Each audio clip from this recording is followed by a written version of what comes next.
Hey guys, स्वागत है आपका मेरे channel nursing tips by Mukesh. आज हम बात करेंगे कि जब पेशेंट जो है हॉस्पिटल में जाता है तो किस प्रकार से अपना इलाज हॉस्पिटल में करवाएगा। हॉस्पिटल चाहे कोई भी हो, सरकारी या प्राइवेट, किसी भी हॉस्पिटल में जब आप जाते हैं तो उसमें आप किस प्रकार से अपना इलाज कराएंगे, क्या क्या स्टेप्स होते हैं, स्टेप बाय स्टेप हम उसके बारे में बात करेंगे। वीडियो बहुत ही मज़ेदार होने वाला है, कृपया लास्ट तक बने रहिए, पूरी वीडियो देखिए ताकि आपको पूरी प्रोसेस अच्छे से समझ आ जाए। जब भी आप किसी हॉस्पिटल में जाते हैं तो दो प्रकार से आप हॉस्पिटल में जाते हैं। एक तो आप ओपीडी में दिखाने जाते हैं, दूसरा आप किसी अनदर हॉस्पिटल से इलाज ले रहे थे और आप उस इलाज से सेटिस्फाई नहीं थे या उस हॉस्पिटल में उस इलाज की सुविधाएं नहीं थी तो आपको किसी दूसरे हॉस्पिटल में शिफ्ट कर दिया जाता है, जिसे रेफ़र कहते हैं। तो इस प्रकार से मरीज़ दो प्रकार से हॉस्पिटल में जाता है। एक ओपीडी में दिखाने, जो ओपीडी में इलाज लेके वापस अपने घर आ जाते हैं। दूसरा रेफ़र होके कहीं और दूसरे हॉस्पिटल से, किसी दूसरे हॉस्पिटल से रेफ़र होके जब आप जाते हैं तो आप सीधा इमरजेंसी में जाएंगी। किसी भी बड़े हॉस्पिटल में आप जा रहे हैं या अचानक, जैसे आप ओपीडी टाइम के अलावा जैसे शाम को या नाइट के समय पे आप किसी हॉस्पिटल में जाते हैं, जब ओपीडी समय नहीं चल रहा होता तो ऐसे समय में आप इमरजेंसी में जाके अपना इलाज करा सकते हैं। दूसरा होता है ओपीडी में इलाज। ओपीडी में इलाज यानी डॉक्टर से आप मिल के सलाह लेके अपने घर वापस आ जाते हैं दवाई मेडिसिन लेके। तो दो प्रकार का इलाज होता है हॉस्पिटल में, दो प्रकार के पेशेंट्स होते हैं, एक ओपीडी पेशेंट, दूसरे आईपीडी पेशेंट। ओपीडी पेशेंट होते हैं आउट पेशेंट डिपार्टमेंट, यानी जो पेशेंट ओपीडी में जाएंगे सीधे अपना रजिस्ट्रेशन करवा के जिस भी डॉक्टर को आपको दिखाना है, मेडिसिन, सर्जरी, ऑर्थो या फिर और किसी भी बीमारी के डॉक्टर को आप दिखाने जा रहे हैं, तो आप सीधा रजिस्ट्रेशन कराने के बाद अपने डॉक्टर के जो है कैबिन के आगे बैठ जाएंगे, आराम से अपनी बारी का इंतज़ार करेंगे। उसके बाद आप अपने डॉक्टर को दिखा के, डॉक्टर जो कुछ भी एडवाइज़ करता है, कोई टेस्ट एडवाइज़ करते हैं या आपको मेडिसिन एडवाइज़ करते हैं, तो आप वो लेके वो इलाज करा के, अगर आपके इन्वेस्टिगेशन लिखते हैं तो आप अपने टेस्ट वगैरह करवाएंगे। उसके बाद डॉक्टर रिपोर्ट्स देख के जो भी मेडिसिन लिखेंगे तो आप वो मेडिसिन लेके घर जा सकते हैं। ये होता है ओपीडी पेशेंट्स के लिए। फिर होता है आईपीडी पेशेंट्स। आईपीडी होते हैं इन पेशेंट डिपार्टमेंट। जो पेशेंट हॉस्पिटल में भर्ती रहते हैं उसे कहते हैं आईपीडी पेशेंट डिपार्टमेंट। जैसे आप कहीं से रेफ़र होके आते हैं इमरजेंसी में, या आप शाम के समय या रात के समय आप जो है इमरजेंसी में गए और आपको डॉक्टर ने अगर एडमिट कर लिया तो उस एडमिशन को कहते हैं आईपीडी पेशेंट डिपार्टमेंट, यानी आप वहाँ एडमिट हो गए हैं। तो इस प्रकार से दो प्रकार का इलाज होता है, ओपीडी और आईपीडी। आई होप आपको ओपीडी और आईपीडी में अंतर समझ में आ गया होगा।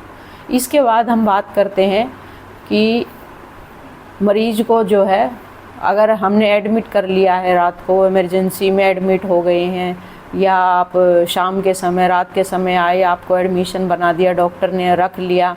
कई बार एडमिशन कुछ घंटों के लिए होता है कि आपको 1-2 घंटे 3 घंटे एडमिट करके आपकी छुट्टी कर देंगे दवाई देके। दूसरा एडमिशन इस प्रकार भी होता है कि लंबे समय के लिए पेशेंट को रखा जाए, जैसे रात को या शाम को पेशेंट आया, या दिन में भी कोई पेशेंट आया किसी दूसरे हॉस्पिटल से रेफ़र या ट्रांसफ़र लेके, तो इमरजेंसी में उसे एडमिट कर लिया जाता है। उसके बाद जिस भी डिपार्टमेंट का उसे बीमारी है, जिस भी डिपार्टमेंट के डॉक्टर को आपको दिखाना है, तो वहाँ उन डॉक्टर्स को बुला के पेशेंट्स को दिखा दिया जाता है। और उनके प्रॉपर जो डिपार्टमेंट बने होते हैं, जैसे मेडिसिन का अलग डिपार्टमेंट होता है, सर्जरी का अलग होता है, ऑर्थो हड्डियों का डिपार्टमेंट अलग होता है, तो इसी प्रकार से बहुत सारे डिपार्टमेंट होते हैं हॉस्पिटल में। तो जो भी पेशेंट को बीमारी होती है, उस पेशेंट के स्पेशलिस्ट डॉक्टर उसको देख के उसे जो है अपने डिपार्टमेंट में शिफ्ट कर लेते हैं। तो इस प्रकार से जो है इलाज होता है इन पेशेंट्स मरीजों का, इन पेशेंट डिपार्टमेंट वाले पेशेंट्स का। तो ये था ओपीडी और आईपीडी में फ़र्क।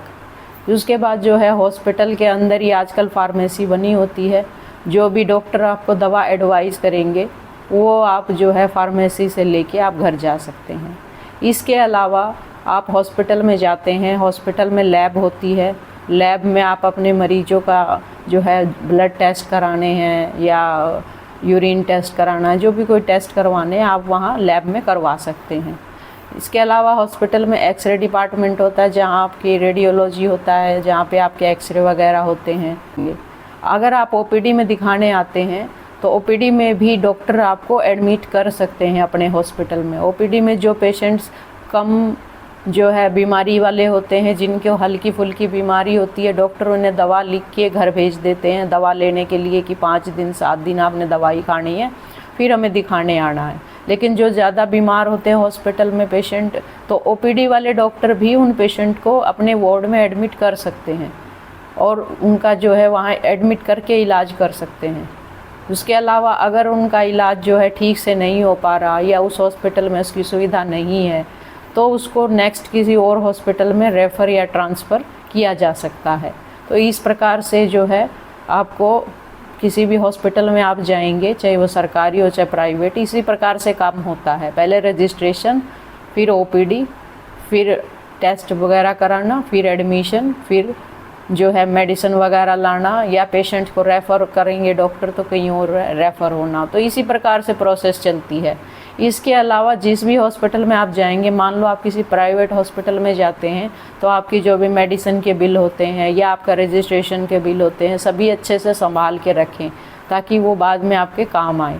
और जो प्राइवेट हॉस्पिटल होते हैं आजकल मोस्टली सभी हॉस्पिटल जो हैं मेडिक्लेम या कोई भी इंश्योरेंस कंपनी है जो हेल्थ इंश्योरेंस देती है, उनके कवर में आते हैं। मोस्टली हॉस्पिटल जो बड़े बड़े अच्छे हॉस्पिटल हैं वो हेल्थ कवर में आते हैं। तो आपके पास जो है आज के समय में हेल्थ इंश्योरेंस होना भी बहुत ज़रूरी है। हेल्थ इंश्योरेंस में आप छोटी सी अमाउंट हर साल कंट्रीब्यूट करते रहते हैं, जिससे जब आपको कभी या आपके घर के किसी सदस्य को ज़रूरत पड़े, जिसका नाम उस इंश्योरेंस की लिस्ट में है, उनका वो इलाज वहाँ हो सकता है। अगर आपने पहले से हेल्थ इंश्योरेंस ले रखा है और आपको किसी बड़े प्राइवेट हॉस्पिटल में बीमारी का इलाज कराना है तो आप उस इंश्योरेंस पॉलिसी के तहत अपना इलाज करा सकते हैं। आपको उस समय अचानक से वहाँ पैसे देने की ज़रूरत नहीं पड़ेगी। आपका इलाज उसी इंश्योरेंस के द्वारा हो जाएगा जिसका कंट्रीब्यूशन आप हर साल करते हैं। तो इसी प्रकार से हर पेशेंट को जो है, किसी के घर में कोई कमाने वाला है, उसके घर में 3, 4, 5 सदस्य होते हैं, जो भी उसके डिपेंडेंट होते हैं, उनके लिए उन्हें हेल्थ इंश्योरेंस लेना चाहिए। हम जितनी कम उम्र में हेल्थ इंश्योरेंस लेते हैं उतना ही अच्छा रहता है। जिस समय आपको बीमारी नहीं है आप हेल्थ इंश्योरेंस लेते हैं तो आपको बहुत ही फ़ायदा रहेगा कि वो इंश्योरेंस जो है हर साल अगर आप उसका क्लेम नहीं लेते हैं, इंश्योरेंस जो है कवर बचा हुआ है तो अगले 2-3 साल में हर साल इंश्योरेंस का कवर बढ़ता रहता है अपने आप हेल्थ इंश्योरेंस यूज कर सकते हैं। तो हेल्थ इंश्योरेंस का हमारी लाइफ में बहुत ही बड़ा योगदान है। आजकल इलाज बहुत ही महंगे हो गए हैं और इतने महंगे इलाज के समय में हेल्थ इंश्योरेंस होना बहुत ही ज़रूरी है।